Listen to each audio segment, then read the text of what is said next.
Very stoked to have the wonderful Maura Weaver in the building. Maura is a power pop artist, though I hate to really say that, or I hesitate to put that out there because your Hmm. music really does span multiple genres. There's a little bit of country, a little bit of indie sprinkled in there. Hmm. Maura, I am so ready to talk about all of it. Welcome.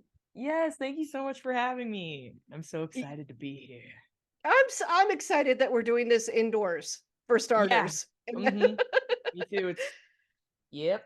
I got the heat cranked. I got multiple layers on right now. I'm Oh ready to God, go. we're ready. It's Well, I know rough. we were just talking about this a little bit. You're from Cincinnati, and when I was reading about that on your record label's website, they said Hmm. something interesting. They say Hmm. despite being a tried and true native, Cincinnati has had a difficult time claiming Maura Weaver as their own. Why Hmm. is that? I mean, my theory, if it's true, is it's Hmm. because you probably spent most of your career in a bunch of other bands, and the city didn't Hmm. really get to know you, Mara, the Hmm. individual. They got to know the Hmm. bands.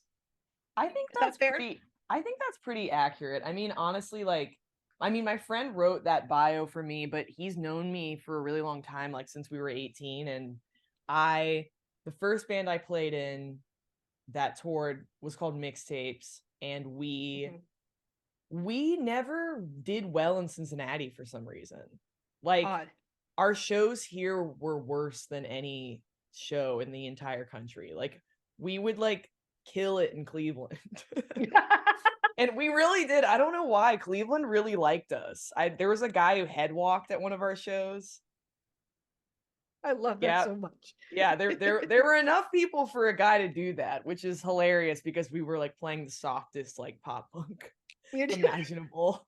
whatever gets you But he wanted to going. go hard. But I was gonna say like I don't know, like, and then I didn't live here. Once Mixtapes broke up, I lived in Chicago, and then I lived in Minnesota for 3 months. We were Oh talking about boy, this before we went live. I know.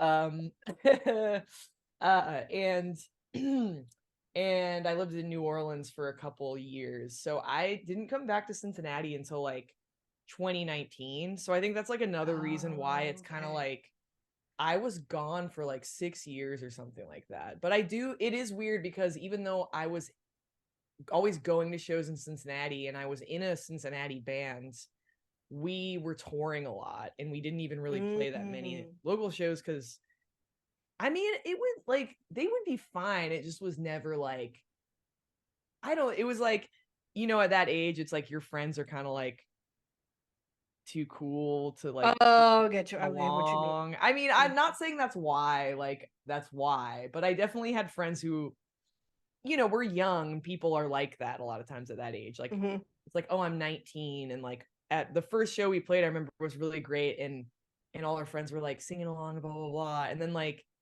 we started like touring a lot and all this stuff, and then suddenly like nobody gave a fuck, which is totally fine. They can care about whatever they want to care about. But Yeah, things change. Anyone who knows you is aware of your time in mixtapes and tons of other bands too. I mean, you've mhm, spent, I think I read 15 years involved in other projects before what you've been doing lately, which has been mhm, primarily solo work. So, what was mhm. it that made you decide this is the right time to go solo? This is what I want to focus on right now. I think that I was just like playing in a lot of bands, and honestly, I mean, for a long time I did mixtapes, then I kind of took a break for a while when I lived in Chicago. And then when I started doing music again, I was kind of just going full speed ahead and just like saying yes to everything, which I think was really Mm, good for me. Because I just needed to get back out there and do stuff and like be around people and like realize that I had like a life outside of mixtapes just because like when that band started, I was still in high school.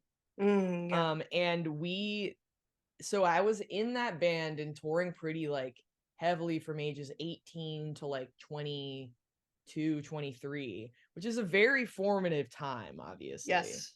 Yes. And honestly, mixtapes had a lot of stuff happen for us like pretty quickly, like more so than we got really lucky and we got a lot of tour opportunities really quickly. And like, it kind of happened really fast. And like, I think when it ended, but there was a lot of turmoil in the band, and when it ended, I just like I needed some time away from just like everything. But then once I started like playing in bands again, it just like felt nice to like to do something different and be playing with new people and realize like, oh, I have a life, a musical identity, and like friendships that go far beyond this and whatever bad or good stuff happened with it. You know what I mean? So it's like, Yeah.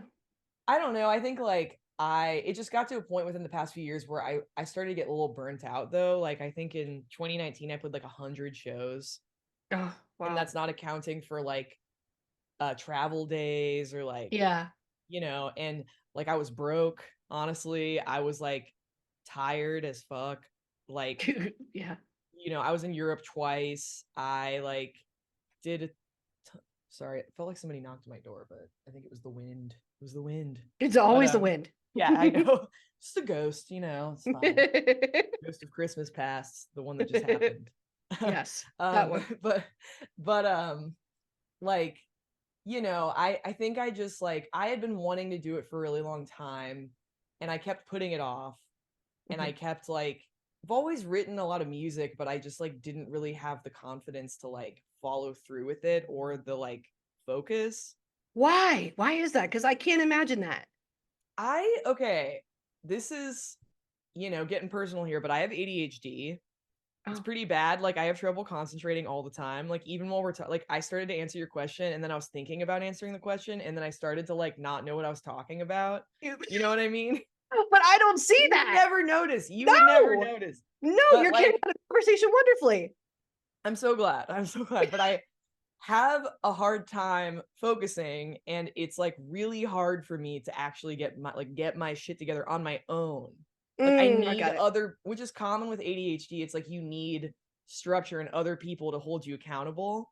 Mhm. Otherwise, like I will put off the smallest thing for so long. Like Dishes, laundry. yeah, like unpacking a suitcase from a trip. Yeah. And it Yeah. it literally takes like 10 minutes and I'll put it off for like a month. Mhm. Or and I've gotten way better than I used to be. So, you know, that's progress for me. It used to be a Yeah. lot longer. So No, like I've been there too. so it's like funny because I feel like this always happens to me where I'm like, I'm gonna do this thing, and then like I wait until like the very last minute to do it. And I think for some reason, like I just had so much band stuff happening and I was like kind of burnt out. Then the Mhm. pandemic happened, and I Mm. was just like, I had so much more time on my hands because I couldn't tour. And I was just like, well, if I'm not gonna do the if I'm not gonna make a record now, like when the fuck else am I gonna make it? Because like Yeah. this is the perfect time. I have no excuse, you know. Yeah. I like so it just yeah, I think it just felt right. And I was also playing in a band that called the Mimes that we started during the pandemic with my friend who's a recording engineer who he Mm. wrote my bio actually. He's like one of my best friends, John Cool. Hoffman. Shout out John Hoffman. But he recorded all the mime stuff and then he recorded my record with me and it wouldn't have happened without him just cuz like you know during the pandemic we had all this time and like I was able to Okay. just go into the studio at random time. You know what I mean? It was just kind of like Yeah. I don't know, it just kind of happened, I think. He's But your support system, it sounds like, through all this. yeah. I mean, to tie it back to what you were talking about when it comes to ADHD, he's that person that's with you along for the ride, even though you're solo. I mean, I think Yeah, totally. when we hear that, or when we think the literal definition, we think, oh, it's one artist doing everything on their own. Not Mhm. necessarily. There's a crew of people behind the scenes that we don't even think about. So, was that something that you maybe had to adapt to where, okay, it's no longer so much a committee decision, it's me maybe being the lead decision maker in this situation now? Oh my god, that was really hard. That's really actually it's still hard for me. Like Yeah. because I think that's one reason it's been easy to just play in other people's creative projects. Not that like Mhm. I didn't contribute to those things. Like obviously in mixtapes like I wrote a bunch of the songs, you know, I was in other bands I've been in, I've done stuff, but like I've never been like the leader per se. I think because Mm. I struggle with that role to a degree, like I want to defer to other people to decide things Mhm. and I want to like I don't know. Like I was saying, I like being around people. They help me stay focused and stuff. And I think but another reason why I wanted to do the solo project was to kind of strengthen Mm. my inner voice, you know? I mean, honestly, That's like the journey. I know, like I could get all therapy with it, but no, but seriously, I was like, no, I'm going to try to defer to my own opinion as much as I can, even though of course it's a huge collaborative effort. Like it Mhm, wouldn't have happened without all the people who played on the record, like, you know, um, my friends who I would send songs to and ask their mhm. opinions and stuff like that. So, but this was like the first time I was like, I, because it's like, I'm talking to myself here. I'm like, I know you want to do it, but you have to learn how to like make a decision and be like, no, okay, I like this song. I'm going to keep working on it. Or like, no, I'm not. Somebody might have suggested something that I just was like, oh yeah, that's a good idea. But then I realized later on, I'm like, actually, I don't know if I think that's a good idea. You know what I mean? Like Right. maybe I should try something, like just trying to like trust myself a little more. So yeah, I do have a problem with it, especially with planning shows and tours. Yeah. So that's been an adjustment, but I don't mind it, you know? Yeah. It's probably fun to be in the driver's seat most of the time, even though it's scary. I'm sure more often than not, it's fun to say, okay, I think we're gonna go this way. Like you're like Captain Yeah, Jack and yeah, you're Captain Jack and the rest of your crew is sailing wherever it is you want to go. Like, okay, yeah, we're gonna do this now. yeah, as long as I don't crash the boat. You're no, I think you have a good support system around you that would speak up and be honest, Yeah. or Hmm. you have enough mutual respect between all of you where you get things done and then you end up doing it together in a Yeah, kind, totally. positive way. So since you've been solo for a little bit now, would Hmm. you ever think about going back to a band scenario? Yeah, definitely. I mean, I like, first of all, when the record first came out and like a little bit before that, like just last year, I started playing more shows under my own name and doing them just like acoustic, which is Mhm. fun and I really like it. It's totally different feeling. It brings me a different the vibe is just completely different obviously between that and Mm, playing full mhm, band and but I love playing in a band with people. Like it's my favorite thing. So the first full band show we did for my project was a little bit after the record came out, my record release show, and honestly it was like so fun. Show mhm. went great, and like I booked the show and I like had to pay everybody, so I was like kind of freaking out because it was our first full band show too, but it went Yeah. really great. And we've since I've since been like working more on planning stuff with them playing with me, so we have a lot of stuff coming up this year, um planned, where either they're going to be backing me for a tour, I'm going to be playing by myself. But and I really, yeah, I love playing with the band, but I also like, yeah, recently I've been kind of like, I'm working on the next record, but I also am like, I do another band too, now Yeah. that like some of the other ones I was in have kind of calmed down a little bit, and Mhm. right now it's kind of just my project in my life. I'm just kind of like, yeah, I could start another band, you know? Okay. Keep it Like, open. yeah, I just I like this project because I'm still like being creative with other people, because I'm still having people play on my record and, Mhm. you know, collaborating about like arrangements and stuff. But it is really fun to like play with a group of people and kind of create your own sounds together. Mm, So mhm. I don't know. I just always want to make records, basically, whatever form, whatever is striking me in the moment. I think that's kind of like just gonna follow that, you know. Definitely spoken like a true lover of music. How did you fall in love with Yeah. music to begin with? Oh my god. We were just playing a fun game in the van on the way to our last out of town show, where we were like, what song reminds you of each of your parents? Like, and we Oh, would each play all of we would each that's a great game. play it was actually really fun. And then we'd be like, okay, pick a song that reminds you of your childhood self, and we'd all play it. Mm, It gets deep pretty quick, you know. yeah. But I was just thinking about this because I I started playing like viola in school when I was really young, but my first memories of like music are because my dad, both my parents love music, but my dad is like a classic classical piano player, and like Oh.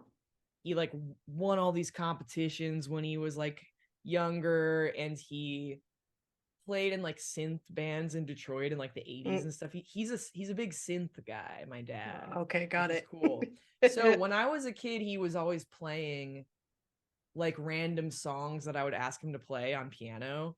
Like I'd be like, "Dad, play the Batman the animated series theme song." Yeah. And then he would just like Yes. start playing it, or like the X-Men like cartoon theme, and Yeah. like so those are like some of my first memories of like I was just always around like my dad playing music and like doing that on the fly, and like my mom loves music too, and I think I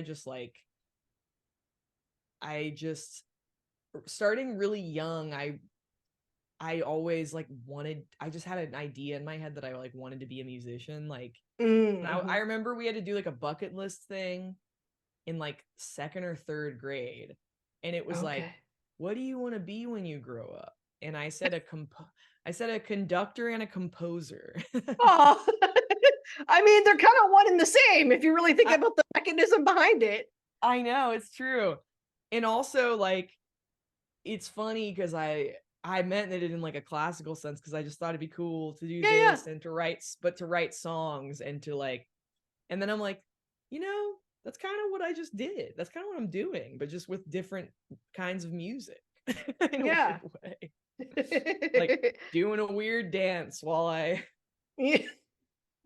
to my songs I wrote. No, but yeah, I just like I started playing music pretty young, and then like I just always sit at the piano, and then I got my first guitar when I was like 12. Um, Okay. yeah.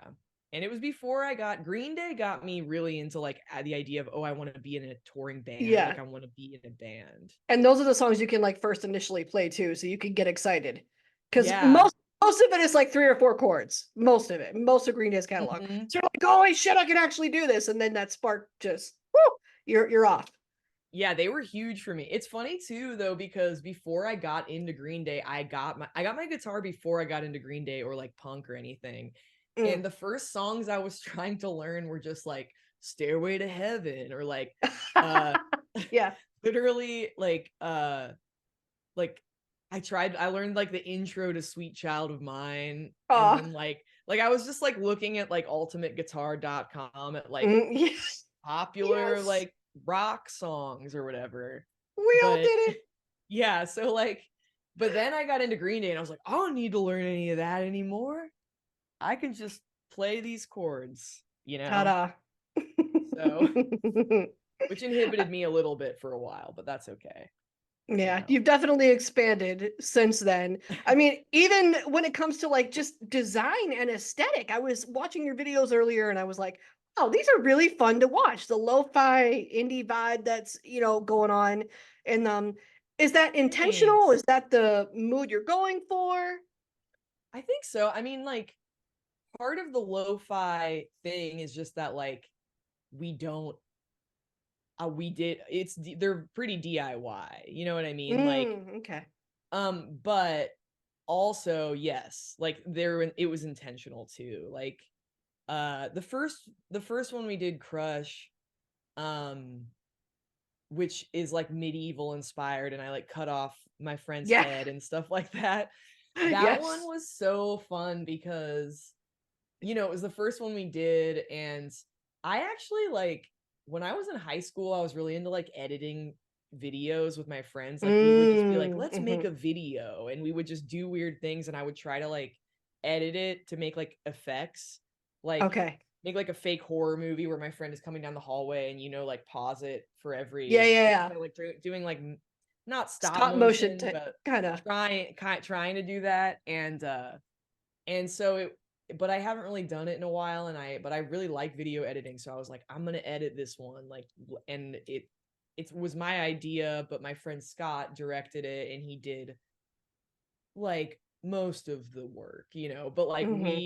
it was just fun to collaborate on it together because I was just like, I think stereotypically with a record like the one I wrote, I could have, not that there's anything wrong with this, but I'm like, I could have made like a like serious or like pretty kind of visual, Hmm. but I really love, I first of all, I love watching music videos. Like I was obsessed with watching VH1 like music video countdowns Yes. and Fuse when I was Yes. in like a kid. I would get up at 6 a.m. to watch it before school. Yeah, Yeah, it was exactly. so fun. I like miss when that shit was on TV all the time. I know, me too, so much. I was watching Jefferson City earlier too, and I was like, "Oh, you might have cured my fear of clowns. They're not that scary. I want to give this clown a hug. Like that's what I wanted to do when I'm watching this video. Just to put I'm it out there, like how creative you can get for anybody that hasn't seen these videos. Like this is what kind uh-huh. of what we're working with for. We're cutting off heads. We're being clowns. We're doing everything. I'm so glad you like it because that's like, yeah, basically what I was gonna say is I just like, I like a really weird music video. Like I love really surreal, colorful, like weird music videos where something like strange is happening. Like I don't know, I love like Bjork's music videos. Yeah, Those are yeah. like some of my favorite. I love like, I just love like kind of campy videos. So I was like, I want something that still fits the vibe of the song, but it's like kind of weird and visually appealing in some way. So like we did that to the best of our ability. Yeah, the Jefferson Highway one, like my friend who shot that had a very specific kind of like look in mind with the coloring and stuff like that. Hmm. And that one we did so fast. He came down from Chicago for like 2 days and we filmed it and edited it in like, he finished it in like a week or Oh, something. cool. Yeah, so but that was, yeah, I just love making music videos, so it was really fun. And I like clowns, but partially because they're scary. Well, that was thing. I saw it, the original it. I'm talking 1990 Tim Uh-huh. Curry Tim Pennywise it. Curry. Yeah, I was I've way never too seen young. that one. Oh no, Okay, no, yeah. I saw it when I was like 10, and Uh-huh. I was like, it just set me on a path of clowns are not my thing. After that, and but your video, I was like, okay, now that maybe they just need a hug. Maybe that's how I can Some of help them them. do. Some of them are sad. Some of them are like the Joker, and then some of them are just like Yeah, sad and sweet. I'm showing you something right now. People listening to the podcast won't be able to see it, but I'll explain we can it. talk about it. Okay, This is is this that one of is the the clowns from the video? Okay, yeah. So okay. She's holding a clown that you're in the video. You're putting the clowns in a basket. I remember a bunch of so different clowns this clown I've had for a while that I got at the thrift store, but I based my makeup and outfit off of this clown. off of that. I can tell. Okay, got it. So if you look at her little face or Blue their little face, eyeshadow, big old rosy cheeks, yeah, and like white makeup. Yeah, a little tear. yeah, So I don't know. I just like this one's cute though. This one's not yeah. scary really. This one's just kind No, of like, that it one's almost almost looks giving a like, little bit of Beetlejuice. A yeah, little it's bit. like Beetlejuice and kind of like Einstein where like flower power, Austin Powers, like something like that. Oh my gosh, I love that so much. Well, I know Yeah. that the newest release, I was due for Heartbreak, that came out this past fall. Tell me about that. Um so I am really excited about the record just because like I I'm talking a lot about like just wanting to get to a point where I was actually trusting myself to finish songs and stuff like that. But like Mm-hmm. the subject matter of the record's like a little heavy just because I mean, obviously it's a breakup record. I think that's fairly clear. But like, That's self-explanatory. and I wanted that, but I wanted it to be like kind of, I didn't want it to just be like that tone. Like I wanted there to be Mm-hmm. songs that Hmm. are like upbeat and songs that are more sad, and but I was really like focused on lyrics for this record, and I'm proud of a lot of the lyrics just because like I was like actually processing a lot of stuff through them. And I think in the past, sometimes when I would write lyrics, I would just like be like, oh, that sounds cool, or like that sounds, or I would be like trying to like say something, which Mm-hmm. there's nothing wrong with that, if you do it the right way, I don't think. But like I I feel like I was just too like on the nose about things, and I was not as focused on like how do I actually feel Mm-hmm. about what's going on in my life, you know? Mm-hmm. So this record was also just like personal to me because the process of writing was very like helpful for me, especially during a time when I was like really depressed and just like also it was just like I wrote most of it in like 2021 slash Mm. 2022, which was just a really hard time, like For a lot for of people, yeah. everybody. Like it's just Right. like we were kind of going back to things, but still I was spending a lot of time alone Yeah. because I live by myself.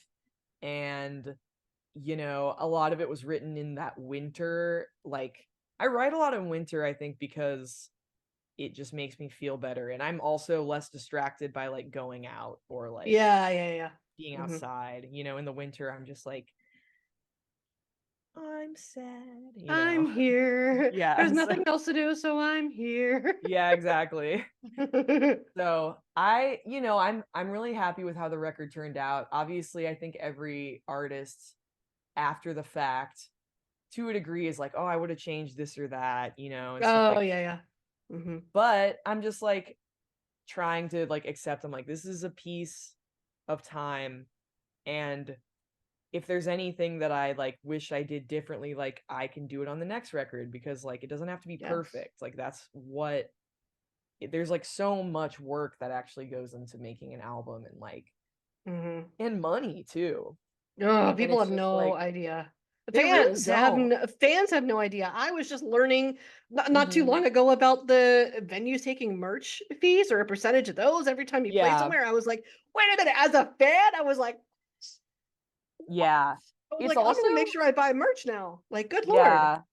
It's also like kind of sad too because very similar to how our federal minimum wage hasn't raised since like I Yeah, don't since know. 2009, I think. Somewhere Yeah, around or there. even like yeah, I think it's been in the 7 something range for a really really long time. Yes. And while the cost of living has exponentially, skyrocketed in a Yeah. similar way, musicians and opening bands still a lot of times are just given like if you are like on a support tour where you're a smaller band and you're opening for Hmm. a big band, like it's still extremely common to just get $100, which is like Mm. split between like however many people you have with you Yeah, and that like doesn't gas. even. I was gonna say that doesn't even cover the gas to get there. And it was like because it's like I remember that from playing shows, Mhm. like from opening for bands